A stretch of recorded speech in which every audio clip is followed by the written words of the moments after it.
दिल तो मेरा ट्रैक्टर ने तोड़ा औरों में कहाँ इतना दम था। গাড়িটারও অ্যাটলিস্ট মানে আর নতুন তো রইলো না, একদম মানে ট্র্যাক্টর পেছন। Hi everyone, good morning. So this is my brand new Hyundai i20।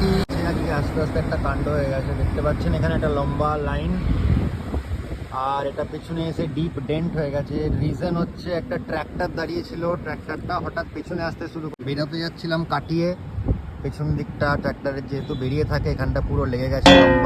এটাকে আমি এখন নিয়ে যাচ্ছি সার্ভিস সেন্টারে, নিয়ে গিয়ে দেখা যাক ওখানে দাদারা কি বলেন। নতুন গাড়িতে এরকম লাগলে কিন্তু সেলফ কনফিডেন্সটাও একটু ডাউন হয়ে যায়। মুকেশ হুন্ডাই শ্রীরামপুর, মাত্র অ্যাডভাইজার এসে দেখে গেল গাড়ি, আর এস্টিমেটও দিল, বললো এটা নর্মাল করাতে গেলে 22-23 হাজার টাকা খরচা, তো আমি ইন্স্যুরেন্সই ক্লেম করবো। তো এখানে ক্লেম ফর্মটা ফিল আপ করে দিলাম, যতটা তাড়াতাড়ি হয় আমার জানি, চেষ্টা করছি আমি যতটা তাড়াতাড়ি করে দেওয়া যায়। ঠিক আর ইনভেন্টরি কপি দেবো তোমার, তাইলে রিসিভ করলাম, ফটোগুলো তুললাম, রিসিভ কপি দিয়ে দিয়েছি।